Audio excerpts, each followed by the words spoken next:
your price. Oh. I'll take...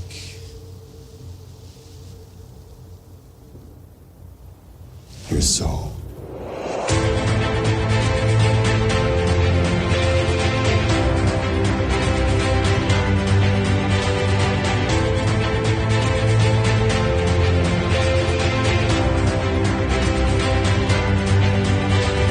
Hello and welcome back to A Stark Contrast, where we discuss the differences and similarities between Marvel Comics and their MCU counterparts. And we are your hosts, Geoffrey and Dai. Hello, and welcome back, everybody. Welcome back. It's always every 2 weeks, but I still feel it feels longer than that every time. Really? I feel like, because if we both have things happening. Oh, yeah. Like, imagine if you went to NYCC. Oh, dude. I know. And then had to go on my business trip. I don't know. I don't know what would have happened. Even my trip from like Austin, I'm like, oh my lordy, Michael Jordan. Well, that's funny because like me, once we turn a certain point, like once it's past the first week and it's coming into the second week we're about to record, I'm like, oh no, it's coming quick. Yeah. The first week is slow. Second week is not. It's always a week of we have to record where it's like, what are our things? I'm like, what do we have to do? Like, I gotta read 40 comics. It's like all of a sudden things come up too. And I'm like, okay. Oh yeah. Oh man. And then you gotta be like your girl here and get some rivals in because there's some rivals happening. Respect. I haven't jumped played, back in, man. I know. I haven't played games in very long. But let me tell you, turning off chat, turning off comms helps, and playing against AI with real people helps. That's why I just play with my friend. We make it so much easier. I know. I need more friends to add me. Hello. But yeah, so rolling right into our news. So the latest news indeed is that voiced by Alex Le, Daredevil has officially arrived in the latest wave of Marvel Rivals drops, including Blade and Angela and, Jean Grey, Emma Frost. And if you have Disney Plus, you can actually get a free skin. And it's interesting. Oh, wow. It's like a, I forgot what they called it, but it's like blue tealish. Okay. It's fine. His name sounds like what are those like words called? Like, with Icarus. Oh, yeah. What are they called? I'm not sure. It's not an anagram. No, not. It looks like a kind of ish. Kind of ish. It looks like a for Alexi. Alex Lee. Yeah. Alex Lee. Yeah, exactly. And he's an incredible voice actor. He's also in Ghost of Yote. He's killing it. He's a young dude. He's kind of like, he's got that crazy voice. It's amazing. And people love him as Daredevil already.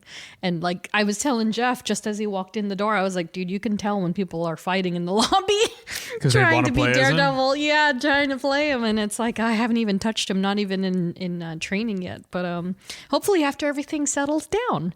But speaking of New York Comic Con, so that just happened last weekend. And oh my God, my FOMO was like dying. Was it? Because I have gone to New York Comic Con since like 2012 or something obnoxious. Oh wow! And this is the first time I've missed it in all those years. Yeah, I can't believe I went with you last year. I know, that's crazy. That feels like forever ago. I know, right? And so the fact being that, of course, in as the universe would have it, this year was actually really substantial because Marvel brought all their stuff there. They did. And it is interesting because the discourse online is like, you know what? Think Marvel's going to start doing NYCC more than San Diego now, which is like interesting. Not sure why, but the timing of marketing. I mean, in terms of marketing timing, I would believe it. Because SDCC is a summer. Yes. Yeah. And so, for instance, they, holy moly, they brought all the TV stuff. So Daredevil Born Again, they brought a trailer that features, did you watch the leaked trailer? You know what? I didn't. You didn't? I didn't. You because didn't miss my anything. thing was, first of all, Kristen Ritter leaked it herself, which is hilarious. I love it. But she just put it on our story. She reposted somebody on her story. And I was like, you know what? I want to watch it at least my first time in high quality. No, I agree. So I was like, but like, sure. did I see some snippets? Sure, but like the full on trailer, Yeah, I'll watch. I actually buckled and I watched the entire thing. Wow, But we switched roles. Wow, but there's nothing in it. Nothing crazy. No, like they give you all the characters who are obviously in it, but they don't. Aside Jessica, they don't spoil anything. But I do think Karen is gonna die. I get the feeling Karen's finally gonna die.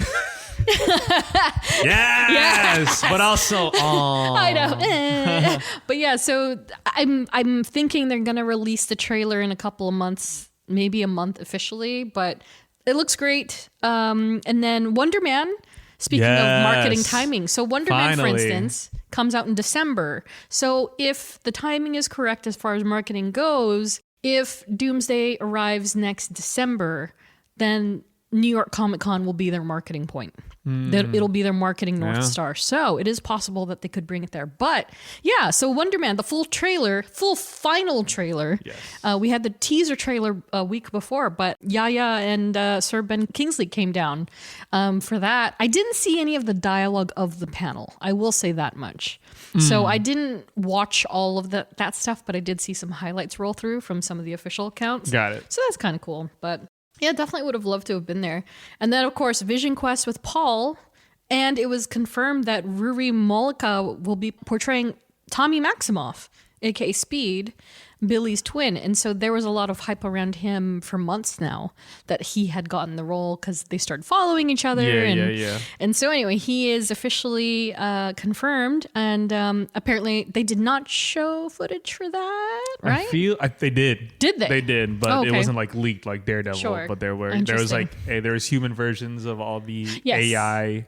Yes, and what's his face is coming back as Ultron. James Spader. James Spader as both AI and human form. So that's going to be very interesting. X-Men 97 season 2 with the Leewalds. Yep, and that trailer got leaked as well. And I didn't see that one. I watched it. Yeah, it's fine. Dai, who are you? Oh my gosh. I know. But again, it's like they fill it with stuff, but it's nothing spoilery. Yeah. Like there's some moments that you're like, oh, what's going on there? I did see maybe a drawing of like how Apocalypse will look. Yeah. I think that's about it. Looks the same. It looks the same for the most part. There is a flicker of something that looks a little more advanced than his general look, but yeah, there's no Gambit in the trailer. It doesn't matter. So anyway.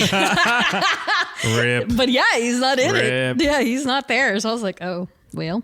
But they did not even finish there. Your Friendly Neighborhood Spider-Man was also presented by Brad Winterbaum. Nice. Who I feel is never there. He doesn't do these things, right? Like it's always Lord Feige. Yeah. Yeah. I mean, if they're talking about, yes. Yeah. So Brad showed up to present the news about the season 2.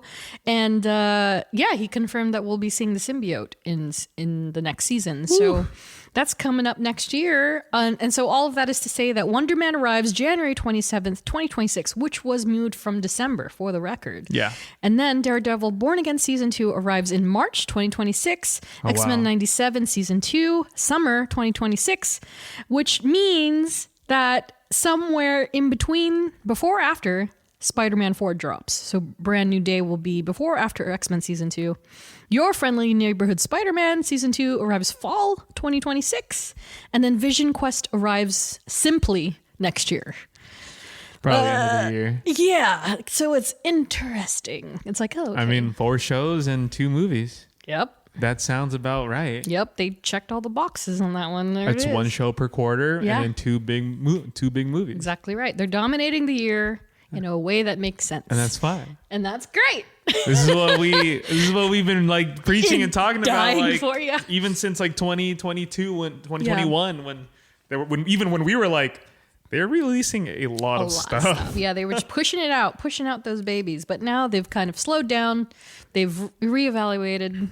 Here we go. So we'll see what happens, especially with the timing as far as Spider-Man, Brand New Day, and Vision Quest are concerned. But I think you're right. I think Vision Quest may come at the end of the year. And they might do it where they release it all at once. Mm-hmm. We know Wonder Man is going to be released all at once. Yeah. And 8 episodes. Yeah. So I guess it just depends on the show. Yeah, for sure. So all that said, it's time to dive into this episode's character study. But first, we're not experts and we don't claim to be. We're just a couple of nerds nerding out. And in this episode, we're nerding out all about Mephisto. I thought for sure we were going to do that at the same time, but it's fine. Mephisto. And so if you'd like some related episodes to this one, check out episode 91, all about Ghost Rider, 112, about Ironheart, the miniseries, 114, about Ironheart, as well as various character studies along the way, because we do mention this guy pretty often. So he do be popping out. Yeah, so it's great that we're finally getting around to him. And so, created by Stan Lee and John Buscema, Mephisto first appeared in Silver Surfer number 3. Wow. December 1968. 68. If you can believe it. So here's the cover. I have cleverly cropping out the cost of the issue, but it is very much a giant Mephisto in the flames of heck with all these people, and Silver Surfer is fighting him, and there's a woman that appears to be in the clutches of Mephisto's hand. Do you want to take a stab at who that could be? So, man. I definitely don't expect you to get this, okay. but I think it might shock you. Oh my God. Oh my God. It's a new character that we've been introduced to in the MCU.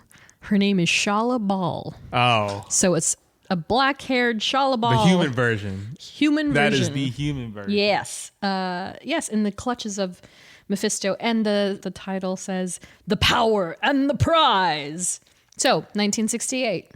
What do you think? Cover price. I'm torn between 10 and 15 cents. Between. You gotta go higher. Oh, see? Turning the corner on the 70s, bro. That's what I'm... Just a little bit. 25. There you go. Just a quarter? Just a quarter would have gotten you this beautiful comic book. And so, yes, very interesting. Of all titles, it was Silver Surfer. And so the highest graded I was able to find on Shortbox was a CGC 9.2 for a cool $1,850.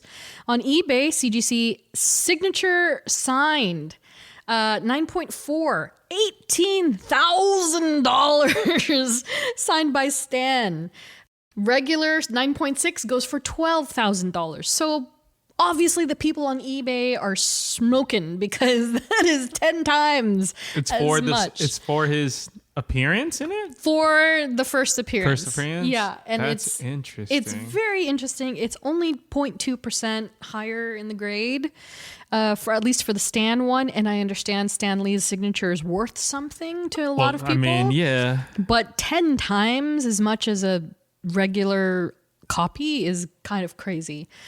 And as for the lowest graded, Shortbox had a CGC 2.0 for $350 and eBay had a 3.0 for $60. So they flipped on that side. Very interesting. There are nearly 4,000 of these comic issues graded in existence. Fair market value is about 1,000 to 1.5. And then you could get a raw copy for $25 or more, depending on who, where, what, where, why, how. Yeah, not too bad if you like this character. He's got an interesting history, as we're going to get into. Yeah. So yeah, what was your first exposure to this character? Well, I think technically it's going to be Nick Cage's Ghost Rider. Yeah. But in terms of like paying attention and being like conscious of who he is, yeah. It's got to be WandaVision. Yeah, because everybody. Yeah, because every week someone first episode like Mephisto, and I'm like, who is this Mephisto? Like, yeah. Like, what are we doing? And then so now it's just like incepted and implanted in my mind of like, oh, Mephisto. Yeah. And then I'm like, okay, and then never showed up, and it's like, oh, okay. Yeah, I know, right? I was like, the M on the wine bottle. It's totally a Mephisto like fantasy scenario, and it's like, no. It was just an M. It's like she's trapped in Mephisto's whatever. Nothing. Like, no. And then like nothing. Yeah. She did it to herself.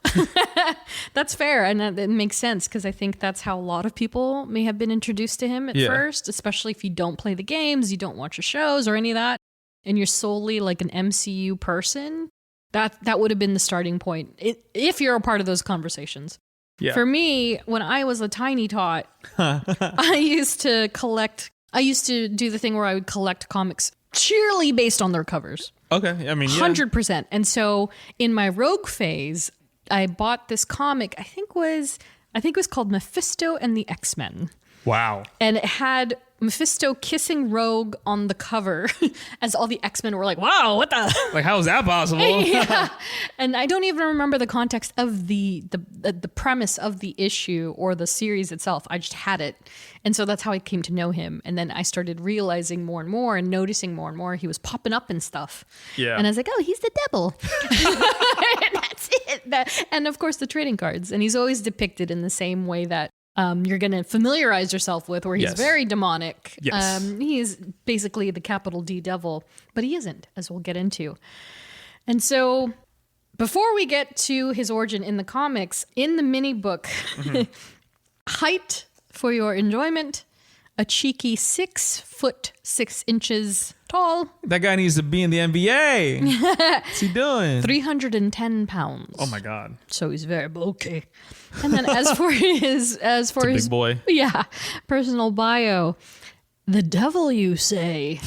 Call him Mephistopheles or Satan or Old Scratch. There are as many names for the ruler of hell as there are the innumerable spirits he has enslaved over the eons. A deal with Mephisto may yield power or wealth or your greatest desire. It inevitably costs you your immortal soul. Scaly. Sure. Scaly. Sounds Transylvanian as hell. Yeah, but Old Scratch is the interesting one out of that. Yeah. Do you remember the reference for that? No. There's a kid named Nicholas Scratch. Oh my God, yes. Oh my God. Young Nicky Scratch. Young Nicky Scratch, Agatha's son. So that is interesting. Because the theories were either he was the son of Death and Agatha. Yes. Or the devil and Agatha. That's right. Yeah. And they do intersect a little bit, but not enough for us to talk about them together at all in this episode. But needless to say, interesting theory if they take it there. That is, I mean, especially in the MCU. You can just. Yeah. It's basically there. Yeah. So for Mephisto in the comics, he is based off of Mephistopheles, of course, from Goethe's Faust, a Tragedy, which gave him the full name Mephistopheles, that of a possible fallen angel. And so, in short, Faust's Tragedy is a tragic play in two parts by Johann Wolfgang von Goethe. Sorry. Is that the first time you What a name. He is an incredibly iconic German writer. Johann Wolfgang von Goethe. The Wolfgang is a The Wolfgang banger. is like that's banger. Emma's kid's name, Wolfgang. Wolfie, his name is Wolfie. Yeah, Wolfgang. You never miss with a Wolfgang. Yeah. And so it's considered that the Faust tragedy itself is considered by many to be Goethe's magnum opus and the greatest work of German literature, which is huge. All right. Yeah. So it's like, okay, so it's that big. And it's one of these scenarios where, like in our Thor and Loki episodes, how they're based off of Norse mythology. That is the sort of level at which Mephisto's importance is, because he's based off of this iconic and also biblical sort of character that is the devil. And so in the 19th century work, the premise is pretty simple and incredibly familiar. It revolves around a scholar named Heinrich Faust, who is often described as highly successful but deeply dissatisfied with his life, so much that he attempts suicide. Jeez. And so that's essentially the first part of the play. It's separated into two, but the first part concentrates on that, and then the acts that follow therewith. And so enter Mephistopheles, who offers infinite knowledge during Faust's lifetime in exchange for eternal enslavement, gaining more than to be expected along the way, all at Faust's hand. So he helps manipulate, he gives him the tools he needs to become this perfect, intelligent, successful man who's actually happy with his life. Yeah. So he gets he becomes a scholar, even more so. He gets a love interest. All these things start to happen for Faust. And Mephistopheles is sitting there just like, waiting, and all these tragedies happen. And it gets to the point where the love of his life like becomes pregnant, but then kills the baby. And then she goes to prison for doing that. And then she kills herself in prison. And so all these, I'm totally botching it, but all these things happen. And then Faust is like, you know what? Never mind. And then Mephistopheles gets what he wants, his soul. And that's it. And that's the play. And so contrary to popular belief, Mephisto in Marvel Comics is not the devil or Satan himself, nor is the realm of hell that of the religious sense, nor hell ruled by Hades. So there's a hell that Hades in the Marvel Universe owns. There is a hell in religious terms, but neither of those are what Mephisto in the comics rules over. It's some weird other realm that he just resides in. And so they've kind of really isolated him into this, no, he's not the devil, but he is the devil. It's like, whatever. It's the closest version of what they can present to you without being like, it's a carbon copy. He's not, but he kind of is. As for Marvel's version of this character, Mephisto in Marvel canon, like many, if not all of his other depictions, is an extra-dimensional demon. And so, like many stories, his true origin has been met with rewrites and updates. And so there are two main versions of his origin that exist. In the first version, his timeline itself is best chronicled in Silver Surfer number 45. And so he actually tells this story. And he says a primordial cosmic being known as Nemesis was born at the beginning of time and created life from its own form. But those creations ended up evil. And so Nemesis was distressed by the fact, and then not only destroyed them out of and wiped them out of existence, but then, gosh, I should have put a trigger warning for suicide here, but Nemesis then commits suicide and destroys itself. And its remains then forge what is now known as the Infinity Gems. Jeez. Or the Infinity Stones. Wow. So that's how they became in the original sense of the canon. Yeah. And so after Nemesis's death, the demons were reborn. And this included Mephisto because Nemesis had no concept of good or evil.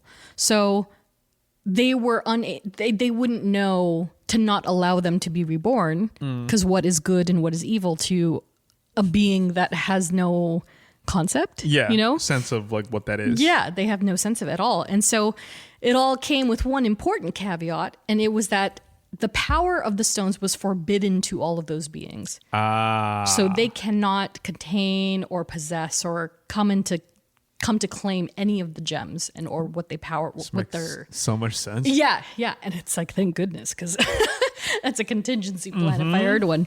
And so the second version of his origin is far more simple, and it just involved an elder god named Demogorg. Not like Stranger Things, but very close, yeah. And he defeated all of his enemies, and the dark energy from that act then formed into the universe's first demons, and Mephisto was among them. So there are two versions of the story. I think the Nemesis one is a little more compelling because it's like, oh, wow, the dawn of time, the creation of the Infinity Stones. Yeah. Yeah, it's really interesting. And then there's just like revenge and then birthed really bad things. Yeah. That's it. As for his first appearance, now we haven't discussed Silver Surfer yet. Yeah. And we damn well could, especially at this rate. But the general idea of Norrin Radd is exactly like we know it. The emotional evolution allows him to hold sympathy and feel sympathy for humans. And so that is really emphasized upon in the beginning of his solo series. So as you're getting to understand, like, oh, he's not just a herald. He really is like the most pure, empathetic soul that exists in the universe. And so in this issue, in Silver Surfer number 3, the Badoon infiltrated Earth as Silver Surfer enters the atmosphere. And, well, actually, this is number 2. And a bystander gets hurt in the middle of the commotion. And so this woman Similarly enough, and it might sound familiar, the woman reminds him of his beloved Shalabal, and he decides to save her. Yeah. And so he helps heal her, but it isn't enough. And so he then thinks, okay, if I take her to a hospital, they will help her. But as anticipated, Earthlings see an alien, they freak out. They're like, you're the one that tried to kill her. And it puts him in a rage. Like his spirit is completely diminished. Yeah. And he turns on, like, Surfer's very calm and collected and tries to understand everything. But he does not understand why they hate him so much. And then there are already there are also police present in the hospital. They then shoot him, thinking, we have to kill you. You killed this girl, even though she wasn't dead. She was just unconscious. Norrin gets so infuriated that he first imbues the girl with cosmic power, makes her wake up again. And then he decides then and there, you know what? I'm going to wreak havoc on the people of Earth because you don't understand what this means, what it means to care and love and understand each other. And so he draws cosmic blasts to Earth, starts shooting them down from the sky. He stops all the machines from working. Darkness envelops the entire planet and everything just stops. So he halts everything on Earth.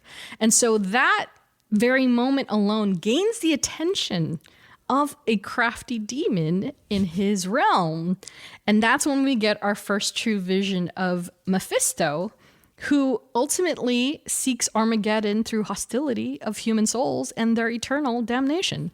And Surfer is just basically creating chaos. And then Mephisto's like, I like that. It smells like chaos.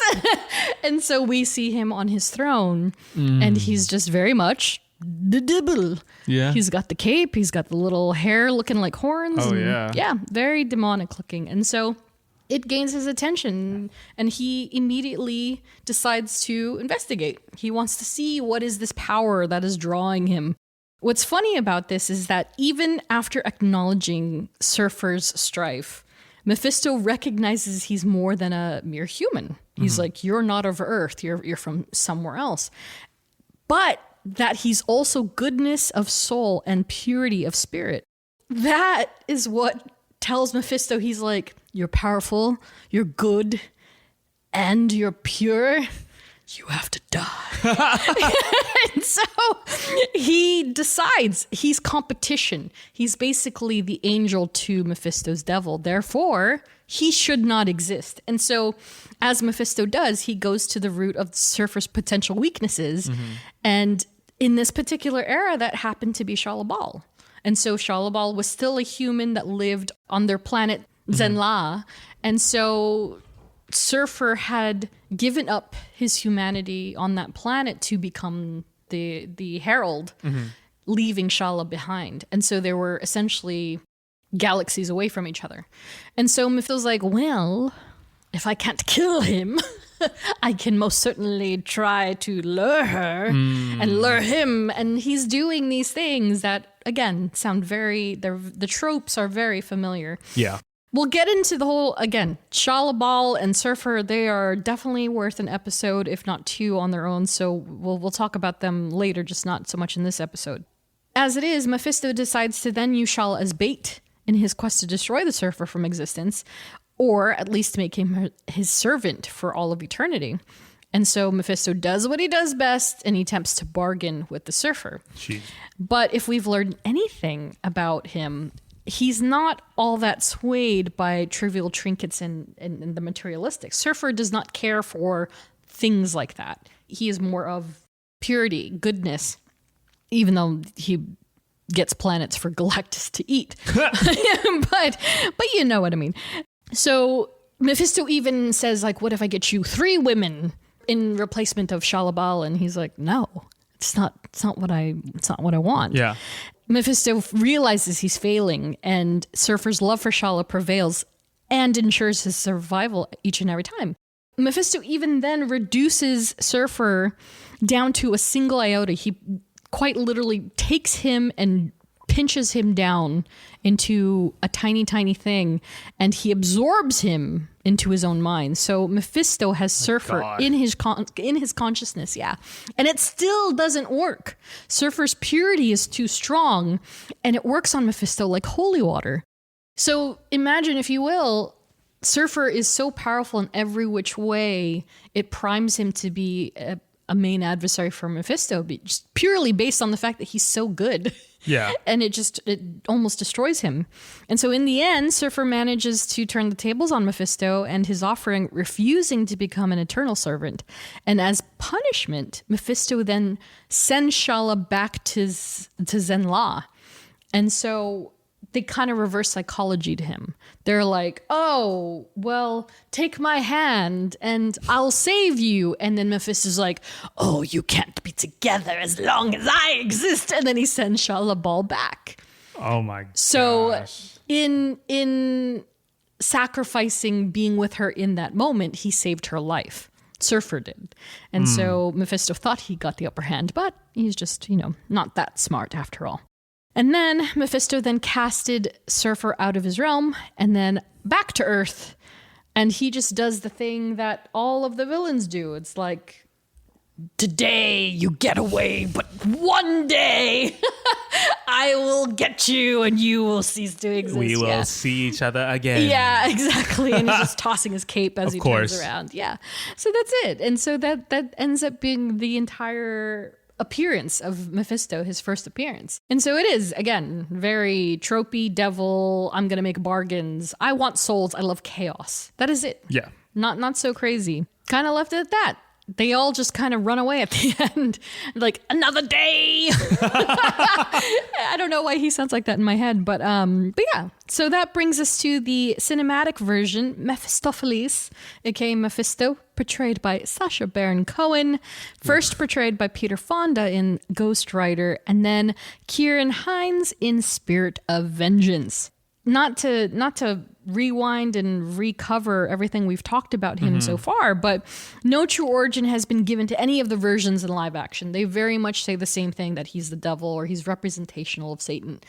And so we're able to surmise his power, and he's the equivalent of that. He's not even referred to as Mephisto in any of the films, as we know. He was always regarded by his full name, which is absolutely not nearly as fun. But in Spirit of Vengeance, he was also known as Rourke. In Irish language, it's a given name of things like red-haired or kingly. And so it's its own thing. But they basically, when Fox or whoever had Searchlight, maybe? Yeah. Whoever had Ghost Rider just decided, okay, they must have had a similar rights usage as Sony and Marvel do, in that they were not allowed to use the name Mephisto. That's crazy to me. Right? It might actually belong to Sony. We don't know. Yeah. And so they kept using Mephistopheles. Yeah. Yeah, they just regarded him as that, the devil as well.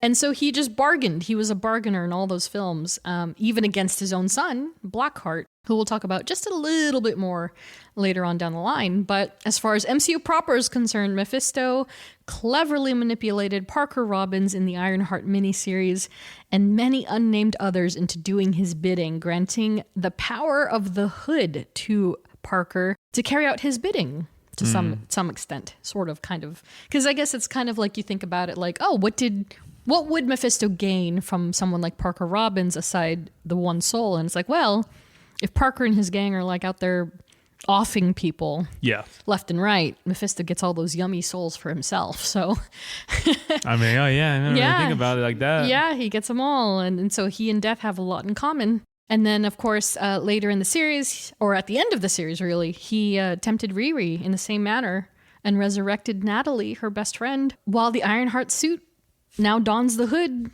and Riri slowly becoming corrupted by the magic. Yeah, I rewatched the episode to like get a full primer. I was like, oh yeah, wow, oof, oh Riri. It's rough. Yeah. And so the ultimate question to you, Jeff, now that we've seen him, now that we finally have Mephisto in the MCU, what is he gonna do? What do you think the end game? I think we talked about it like at the end of the Ironheart review. It's like, what could he do? I'm just like, look, if he really has that many deals with people, I wonder who he has a deal with. How do you stop someone like this, especially if he's like pretty much a ghost in the wind? Yeah, type of thing. You know really what I mean? Can't. Yeah, he's quite literally untouchable. Yeah, because he can exist and be nowhere at the same time. Exactly. Like he can travel in between realms, universes. Yes, exactly. And we even get into that in his powers. You're gonna hate his powers section. Oh, I know I am. Yeah, it's wild. So I don't know. Like, is he gonna be someone that is like a big baddie, or is he just like the baddie that's like slips in, slips out, but he has a big impact? I think on that the whole the latter for sure. For and me. It's like, hey, we gotta stop this guy. Like, who do we call for this one? I don't know. Exactly. And shockingly enough, we don't talk about Doctor Strange much at all in this episode. And Doctor Strange could kind of be that person in the MCU to like lead that charge, seal him behind some door. But I mean, again, he's basically the devil. How do you? He's existed. Like Galactus too. Like, you can't really kill Galactus. Yeah, you can't. Like, you just try to send him somewhere. Just like put him somewhere else at the ends of the universe. Sure. Exactly. So yeah, I agree with you. I think that I think he's gonna slip in and out. I mean, given they have that bandwidth to do it, and I'm sure Sasha would do it. I mean, it's Marvel money, and he doesn't have to do that much. But I could see him, like we theorized with even Death and Rio. Yeah. Is that like she doesn't have to be in everything, but she could just come in every once in a while. Yeah. And just cause a little chaos. Yeah. Take somebody away, and that's it. And that's it. Exactly. And I think that's perfect for somebody like Mephisto, because you can't kill the dude. It's not possible. Yeah. And so before we continue on, I have a pop quiz for you. Oh my gosh. Oh no. I think you could get this one. So Mephisto notes in the Ironheart series that of the Forbes 100 list, he made deals with all 100. 14 kings, 3 popes, and a beetle. Yes. Which beetle was it? Oh my God.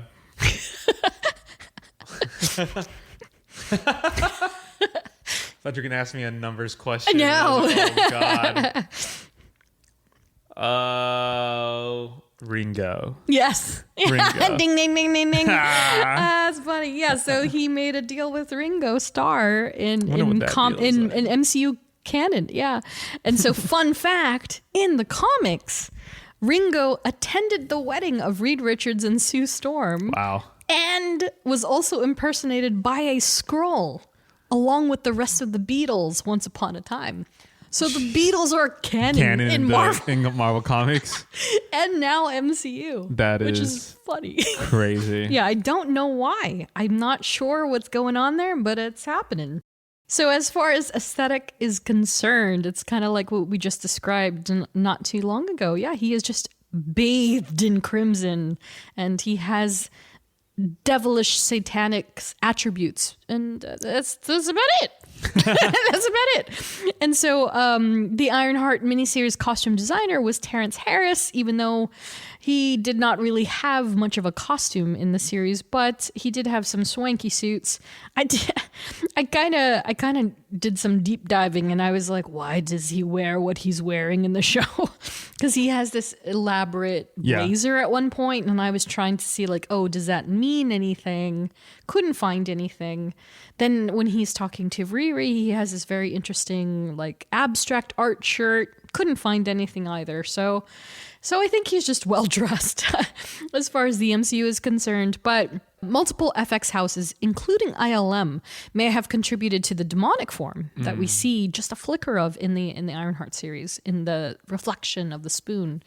And in the other films, Sony Pictures Imageworks and Elora provided the FX and may have also contributed to Mephisto's looks in that demonic form.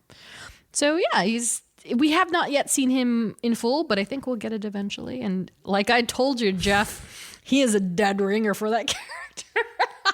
He's made for it, truly. Like everything, he's great. I think Sasha's great for this role.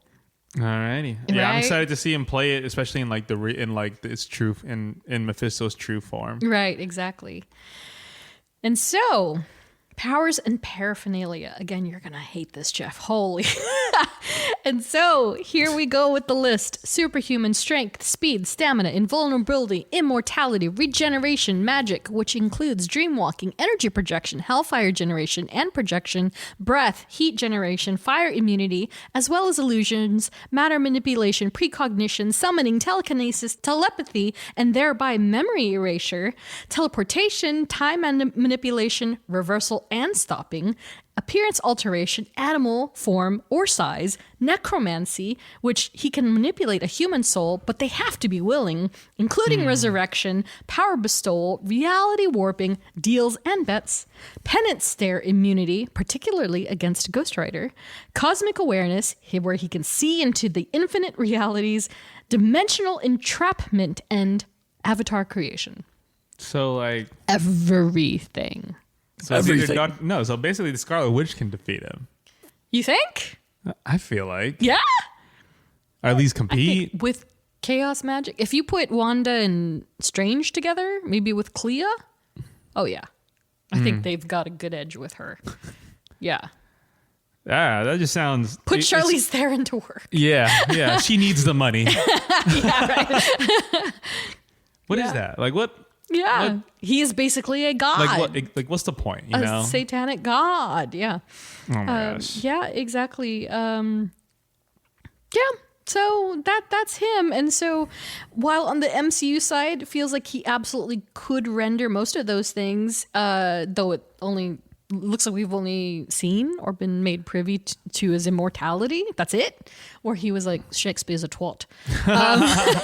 So we're given like, oh, you've existed that long. Yeah. And then the illusions, which includes the Desperitos pizza. Mm-hmm. So we've seen all these little flickers of what he can do, including the summoning, the telepathy, teleportation, the appearance alteration, and then the resurrection of Natalie, and then just regular old magic. Yeah. So he's getting there. I think the manipulation alone, it's crazy. Yeah. Yeah, like he doesn't have to like shoot anything out of Doesn't his have to do whatever. anything. Yeah. I'm just like, yeah, that guy he's is scurry. And then that's what I like about the character, especially the way that they've presented him this time around. Because previously, I mean, granted, Ghost Rider had that 2000s ick on it, where it just felt like they all felt the same. All the movies had the same like sort of motif about them. But what I like about Sasha in the role is that, yeah, he feels dangerous in a way that the other guys didn't. The other guys, they kind of presented them as like these mafia demons where they were just like, yeah, I don't know, there's something about him, but he feels different in the way that you're just like, oh, this is really bad. Yeah. Especially with Riri. So I'm very curious to see what they do with this guy in the future. So as for family, friends, and affiliations, no joke, Jeff, I almost put like nothing. Really? Because family is a stretch. Certainly has no friends. He just has these little demons that roam around his little realm, and he's not really affiliated with anybody because he doesn't need anybody. Yeah. He kind of whispers into people's ears like Thanos. We're going to talk about Thanos a little bit. Wow. But he doesn't affiliate himself with anybody. So there's nothing there. He's just, again, he's the devil. And so I'm only going to talk about Blackheart for the most part. And even then, it's kind of tiny because, he hates Blackheart. He hates his own children. So there's not much to even say, right? And so for Blackheart in particular, I've mentioned Blackheart a couple of times, and he's this if you thought Mephisto was tall, Blackheart is even taller. I think Blackheart is like 8 feet tall or 12 feet. Lordy. And he's just like a black blob of spiky goop. He's cool. He's in a couple of the video games, and he's really awesome. But he was essentially a treacherous son that was birthed from the dark energy of murders in New York City. So Mephisto was like, oh, this delicious murderous energy. And was like, I'm going to make a son. And he did. And he created the sun out of nowhere. But Blackheart himself, they lack this empathy, obviously. They don't care about each other in a familial way. And so Blackheart just continuously seeks the throne at every angle because the fruit doesn't fall far from the tree. He just wants to be who his father is, and he will do that even at Mephisto's expense. And so in live action, we have actually seen Blackheart in one iteration, and he was portrayed by Wes Bentley in the original Ghost Rider film. And so much to the dismay of Blackheart, however, again, his father summoned the Rider in hopes of eliminating Blackheart from domination. Yeah. So they're all just going against each other, even the father and son. And then, of course, the Rider ultimately went toe-to-toe with Blackheart as Legion. And then, he went on and absorbed 1,000 souls from the contract, blah, blah, blah. And he used his penance there to disarm Blackheart into submission. So we have not gotten a taste of him in MCU proper yet. Oh, maybe we will, maybe we won't. I don't get... He doesn't need to talk, I feel. Yeah. If they bring him in, like, he can just be this big, demonic, imposing being. Yeah. And just do bad things, and that's it. But it'll be interesting if they do. I doubt it, honestly. Yeah. I don't see it. No, I don't see it either. And then as far as the comics go, honorable mentions for his other children, a.k.a. Jezebel, a.k.a. Mephisto. Wow. Yeah, they did that. Unique. Yes, exactly. Can't Very imagine unique. who she's related to. Father John Priest and Greylight, all of which don't have extraordinarily expensive origin stories, but they're all in that same crackpot family bucket. They're all like, how were you born? I don't remember, but you're mine. And they just do bad things. And then, of course, no MCU counterparts as far as that's concerned. So zip, zap, zap. Done with the family. And then love interest almost did the same thing, Jeff. Because why would Mephisto be in love with anybody? He doesn't care for any of that stuff. I mean, if death can find somebody.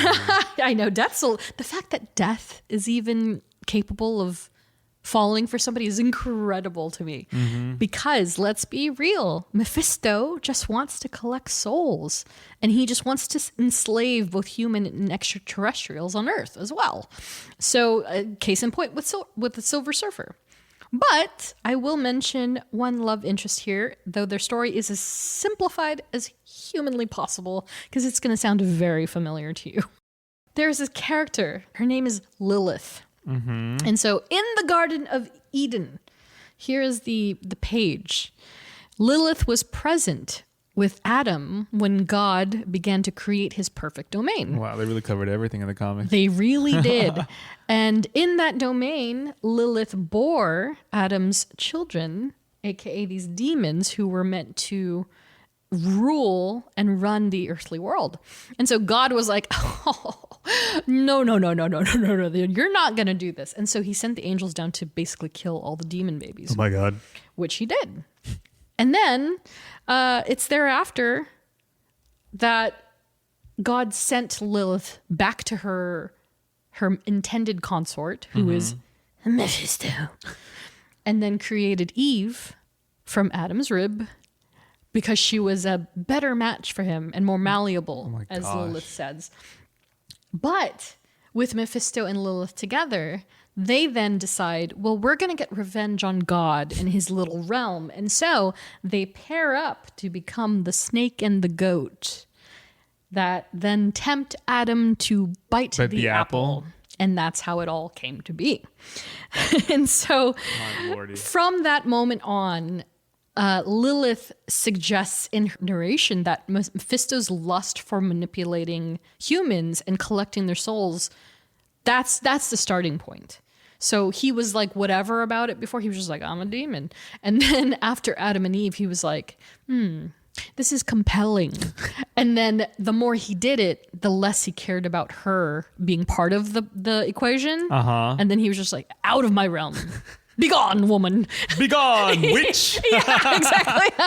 And that was it. And she was no longer of interest for him. And so while Lilith has no MCU counterpart, she was rumored to be in Mahershala Ali's currently discontinued, or at least derailed, Blade film with actress Mia Goth. Wow. Still, yes. And I remember when I first read this, I was like, oh my God, Mia Goth? Give that to me. I love Mia Goth. She's so strange. And so she confirmed today on social media, I'm still attached to the project. I'm still Lilith. Wow. So if we get the movie, she posted that? I don't know if she posted it. She said it in some interview because somebody asked her. Like, oh, are you still attached to the Blade movie? She's like, oh yeah, I'm still attached to it. Still attached to the character, whenever it happens. But she seemed positive about it. So I'm like, all right. I mean, perfect person for that role. No, Let me tell you. She is. Yeah, she's incredible. Yeah, I love her kitschiness and campiness, but she's an incredible actress, to be honest. Yeah. So if she pulls that off, holy cannoli, then that could be where we see Mephisto next. So I know, if we ever get that movie. If we ever get that movie. Infuriated. And so we come to the perhaps longest section of this episode, notable adversaries. Did not want to do that. So it's basically the entire friggin' Marvel universe. Has to be. No joke. Yep. No joke. But before we discuss the notables parallel to the MCU, I wanted to give you, dear Jeff, just a handful of some of Mephisto's most diabolical moves in the comics. And so, in bullet form, he slaughtered the Avengers in multiple realities with his Masters of Evil. And the event was so grand, even the Phoenix Force and Galactus were involved. My gosh. He nearly killed a baby Franklin Richards. Doom had his annual offering to Mephisto, hoping to free his mother from Mephisto's hell. Jeez. It's when he offers Franklin Richards that shit hits the fan, and Franklin's immeasurable power ultimately saves his ass. And he destroys Mephisto in his own realm. So there's another one for you that could do it if it needs to get to it. That could be. Yeah, he augmented the reality and was like, oh, you're nothing. Or more like, no, you're nothing. It's like baby Franklin like to the how rescue. Powerful is Franklin Richards, Dude, man? Scary. I'm so... Don't forget, his grandpappy is Nathaniel Richards. I know. So, yeah. And then Mephisto is truly the cause for Thanos' acts during the Infinity Gauntlet, or as others may know it, Infinity War, where in the comics, Thanos sought the Infinity Stones to satisfy his love, death, while Mephisto played the puppet master, and he was like, you should get the stones. The stones would be wonderful, don't you think? And then Thanos was like, oh, I don't You're think right. You're right. Oh, wouldn't it be incredible if you got all those souls for death? And he's like, I swear, that's somebody they could put in Marvel Rivals and everybody would go gaga over her. So they put death in there. Yeah, how do you even... yeah. It's so nuts, dude. So yeah, so he was manipulating even Thanos. And so that's like one of the biggest things that they left out of the Infinity Saga. But it's fine. It worked out that great. Would be like an insane... Oh, it would have been too much. Yeah. And he ultimately gets his anyway. Because again, the demons that were created from Nemesis are not allowed. And so in the comics, there is actually a moment where he coerces Thanos to start like channeling the power of the stones. And so he's like trekking galaxies and astral projecting himself, right? Yeah. And as Thanos is doing that, Mephisto's like, this seems like a good opportunity to get the gauntlet. And he takes the gauntlet off of Thanos' hand while he's doing the power thing. Yeah. And he tries to use it. Oh yeah, how did that go? It did not go well because it turned on. And so I just showed Jeff 2 panels where Mephisto is holding the gauntlet and has it on his left hand. And he's like, that is an indiscretion mighty Mephisto will never fall prey to. And then the gauntlet quite literally begins to choke him. It's like Doctor Strange's cape. Yes. Like mind it's of its almost own. Sentient. But the interesting thing about that is that it was merely a projection because Thanos is very much attached to it. In the next panel, you see him he comes back into view. Thanos is smart. Yeah, and then he just takes him out of the equation. So yeah, there's a lot with the Infinity Gauntlet part. It's pretty crazy. And then second to last, most notable, at least in my terms, 2 of Geoffrey's favorite words. Scarlet Witch. I'm telling you, I think she can. Yeah, so we barely discussed the tip of the iceberg in our Wanda episode way back when, but when Wanda absorbed the magic to conceive who would inevitably be her twins, Billy and Tommy, Wanda also absorbed part of Mephisto's soul in the process, and he eventually returned to claim it and the children, and then he sent Wanda into her spiral. But he was guised as another villain when he did this, and he took the children back. They were his hands, like very Freddy Krueger-like, and he took the children away, and they were gone. They were part of his soul again. Yeah. Which then pays off later, as we know it in House of M, when she's trying to get her children back. I'm telling you. That's literally the only thing she wants to do. Well, that's why it's great that Sasha's here. Yeah, like... That could happen now. Like, that is the one storyline she has been begging to do. Yeah. She's not shut up about it for years. She was like, when someone ever asked, like, is there something else you want to do in the MCU? And she was like, yeah, I want to do House of M. And I'm like... Yeah. I would die for I would like a feature film, but I think it's a little too broad that people won't understand it. Yeah. I would accept a short series, miniseries, or short film. Or film, like on Disney Plus. I think I could like a 2-part series or something. I don't know. I could hang with that. I think it deserves a series because that means 8 hours, 6 to 8 hours of content, which I think they deserve for that storyline. But that's just me. Yeah, but it feels like one of those reset pieces. Sure. Just because, when she because exactly. Once she says those 3 words, it's like, oh, okay. Yeah. Boom. Everyone's gone. Everyone's gone. No powers. No powers. That is like an insane story run. Yep. So to try even do it live action is insane. Yeah. But honestly, look, if Elizabeth Olsen wants to do that, you find the money. You jump to do it. Yeah, exactly. And you find the right people. I think they are. Yeah. I think they're figuring out something. Yeah. Especially if you have all this foundation now with the Mephisto, the Vision Quest. Yeah. All of it. It's like, maybe it comes way down the line, but I feel like it's a good storyline to just be like, oh, shocked. I agree. And despite the fact, that's still not the craziest thing that Mephisto has done, because last but most certainly not least, there is the infamous One More Day storyline that we've mentioned quite a bit over the years, where Mephisto bargains with Peter Parker for his marriage and love with Mary Jane in exchange to save Aunt May's life. A price that, to this day, Peter has never gotten revenge for and likely never will. Eesh. Because it erased everything. It is essentially No Way Home at the very end, where no one knows that his identity is Peter Parker. And so a lot of that has changed in the last few months, of course, in the last few storylines, but it's still, he's never going to recover from that.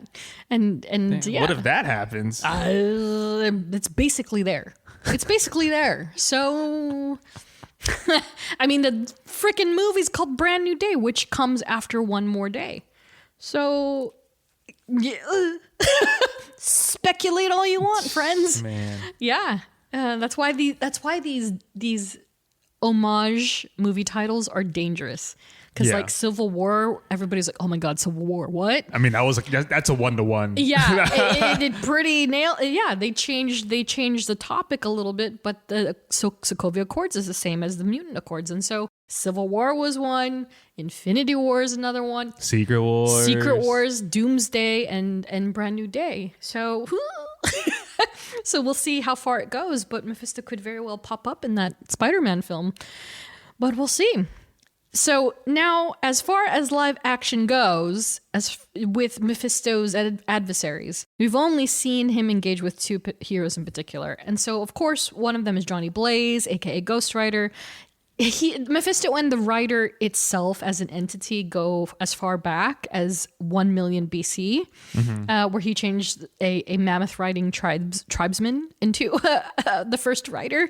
And so they're intrinsically intertwined. That's basically the long and short of it. But with Johnny in particular, the story is as similar as we've seen it on screen, in that Mephisto made a bargain to save Johnny's dying adoptive father in the comics, or his father-in-law, Crash Simpson, and the rest is history. And needless to say, this is one of those instances where they clash quite a bit in the comic, because obvious reasons. Aesthetically, they're in the same subgenre of mystical and dark in the realm of the Marvel universe. And so it was natural for them to carry it over into live action, where Jonathan Johnny Blaze, aka Ghost Rider, was portrayed by the incomparable Nicolas Cage. Oh yeah, as well as Matt Long as a teenager, and that was in the 2007 Ghost Rider film. And we last saw the character in 2011, but I saw today even that there was like, who is it? There was 2 people that want to be Ghost Rider in the MCU. One is Keanu Reeves. Oh. And the other one, I think, is maybe Ryan Gosling. I was going to say, yeah, it's Ryan Gosling. Yeah. Ryan Gosling. Yeah. Yeah, and they both want it, and Marvel's like, multiverse? So the possibility, Oh, God. we could see 2 writers in the MCU, but again, Johnny's origin in live action is almost identical to the comics, at least in certain cases, where he made a deal with the devil by blood to cure his father's cancer, but then his dad died in a freak accident. And it was the moment that, Johnny becomes the writer. Yeah. And Mephisto is essentially his big baddie. And Mephistopheles. And then again, he was summoned to dispose of Blackheart. And so otherwise, there's no MCU proper writer yet. Sorry, Robbie Reyes. I mean, did you see those quotes from Clark Gregg? I was like, spicy. Yeah, I did. Yeah, because they were there. I forgot to mention. But yeah, the Agents of S.H.I.E.L.D., some of the crew were at New York Comic Con, and oh boy, Clark Gregg was just He's like, I'm done with it, so. he's like, y'all can F yourselves. Like, oh, it's not canon, but it is canon to him. So, but we do have Robbie Reyes floating around the ether, and there's a few other writers that could potentially rise, but I think they're going to cover Johnny, especially with Sacha Baron Cohen as freaking Mephisto. I mean, come on. And then that leaves Riri Williams, aka Ironheart, and in the comics they have 0 overlap, none whatsoever, which makes his appearance in that series even more perplexing.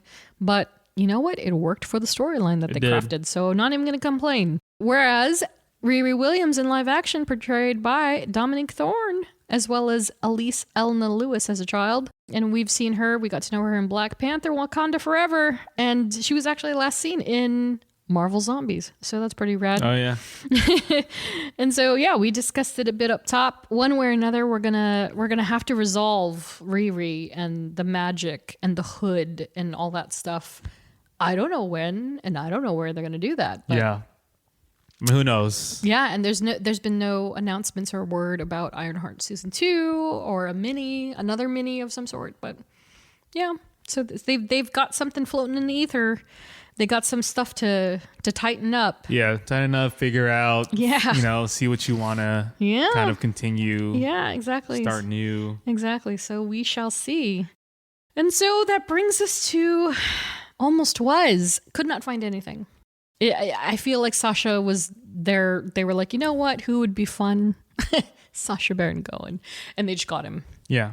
I'm sure he was down almost immediately. He was probably like on, it was casted a while ago, I feel like. Since Ironheart was supposed to come out like a year ago. Because of the strikes. Yeah. Yeah, I agree. So he probably just agreed to. He's probably been Mephisto for years, and nobody knew. Yeah, or nobody leaked it. Yeah. Remember, when I was looking up his looks. Remember that fake trailer footage that somebody composited, and it was like, this is a leaked scene from Ironheart, and it was like not at all what he looked. He looked like the comic book version. Yeah, and I stumbled upon it, and I was like, wow. Classic case of like all these like inside scoops. Yeah. It never came to fruition. It was totally fake. But he ended up being in the MCU, and I don't think anybody else was even a thought, considering doubt it. Yeah, their track record lately. Yeah, they get who they want. Yes, it's basically what happens now. Yeah, and they don't sign big multi-pick. Maybe they do, but It's not like 10 picture deals, picture deals anymore. I think that's the allure, to be honest. They're like, oh, I don't have to do that. Cool. Yeah. And so that brings us to the future of the character in the MCU. What do you think? I mean, like I said, probably pops up. Yeah. I don't know. Yeah. It's hard. I know. I'm like, just appear again. I'd be happy with any sort of. Honestly, for me, I'm just like, I just want to see like. It doesn't have to be like something that furthers the story. It's just like, who did you make deals with? Like, what are you doing so deceivingly that you're horrible? Right. Exactly. Like, and also, what is the perfect environment to focus on that?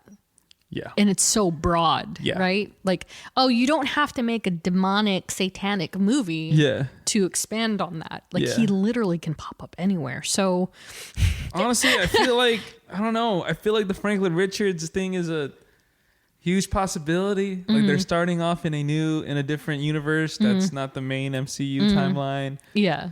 It could be like, oh, Doom meets with Mephisto, and it was like, look what I got.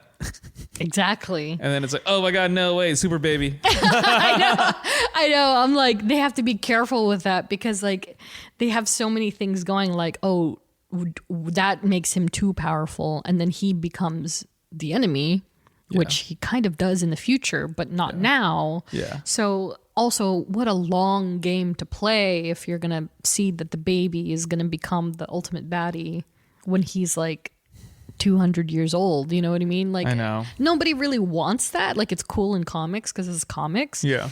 But to play that out, like they were attempting to play out with Kang, it's like, then it ruins everything because then things don't happen because this is real life. It's not just something somebody drew up, So so I'm curious how far, if they'll even take it there. Yes. I feel like they might not. Yeah. Just because they're like, no, too much going on there. I know. And just keep him more on this Spider-Man, potentially Doctor Strange sort of kind of timeline. Yeah, because in rewatching the Riri episode, when Parker goes to the Stanton's candy shop and he's talking to Zelma, he says something like, I need something a little more, supreme. And you're like, oh, he needs a sorcerer supreme. Yeah. Who at the moment is Wong. Yes. So there's also that. I'm like, what happened to him? Right. Wong? No. Strange. Oh, Strange. Nothing. And it was just that he was away because of the Infinity. Right. Yeah, he got blipped. Yes. So, during that time. That time, and then like he was just not up to his standards, so Wong became so supreme. So yeah, it's curious where they might put Mephisto, that is, and who they'll ultimately link him with. But I just, again, like I say with a lot of these characters that seem like one-offs, I'm like, better bring them back. Exactly. Because there's some room. Like, just do it. So, as far as suggested reading goes, holy moly. 1991's Infinity Gauntlet series from Jim Starlin and team. Yes, this is the original storyline that the Infinity Saga was loosely based on, and Mephisto had a pretty significant role despite himself. 1989's Avengers West Coast, particularly number 52 from John Byrne and team. And so that was the issue that explained the dilemma with Billy and Tommy, and when Wanda basically crashes out. 2018's Doctor Strange Damnation series from Nick Spencer, Donny Cates, and team. And so that involved a Secret Empire crossover that takes place in Las Vegas, and it's a lot of magic mayhem. It's basically like The Devil in Vegas. And it's certainly an interesting read. And then last but not least, 2007's Amazing Spider-Man, particularly issue 544 and the issues it branches off into thereafter. It's multiple storylines, multiple series from J. Michael Straczynski, Joe Quesada, and their teams. And it's that storyline. It's the brand new day. It's the one more day storyline. So check that out. Yeah, I have every single one, and it is torture. And so all that said, that's the end of the show. Wow. Yeah, this guy's evil, man. Yeah, that again, just at his root. Just evil, the essence of evil. But I do want to see more of them. Like, I just want to see. I think I said. I forget which episode I said this in. Mm-hmm. But we're just getting into this more like freaky mythical like MCU. Yeah, I'm down. You know, it's not just like cosmic, not galaxy. Right. Like we've already had enough, not enough. I don't want to say enough because that's a bad word. Yeah. We've had a decent amount of cosmic at this point. A lot. Between Infinity, Guardians, I mean, all of that. Yeah. And we still have a fleck of it with the Surfer and Galactus. But moving on from that isn't a bad idea. Yeah. And kind of touching back more into Werewolf by Night and Agatha and Doctor Strange, for that matter. Yeah. Who we really haven't seen in a bit now, too. Yeah, traveling like multiverse. I know we've touched that, but like why is it possible? Why is it so like awesome and dangerous? And dangerous. As Riri is failing to understand. Yeah. Which I think is the point. I think that's why they did that. Is kind of like laying the groundwork of like, oh, so even this genius kid thinks, that's just magic. I can figure it out. Yeah. And it's like, no, darling. Really. You just made a deal with the literal devil. Yeah. And you know, the consequences of that kind of decision. And like how that impacts like the broader MCU. Exactly. Domino effect. Yeah. Hard, like completely all the way through. Yeah. So yeah, I'm dying to see a little bit more of him, but I'm so excited. I know. So thanks for listening. Next episode, with the end of spooky season upon us. I'm so sad already. It's like mid-October, but I'm still like sad. Oh, I know. It's coming by fast, man. We'll be jumping back into our Fantastic Four character studies and restarting with Ben Grimm. So here's the thing. So join us at the top of November for that episode. And finally, thank you to all of our Patreon supporters and a special We Are Groot salute to Ashley, Nats, Robin, Ed, Chris, Jenny, Tyler, Sherry, Andrea, Laura, Katie, Joe, Liz, Ariel, Andrew, and Melanie.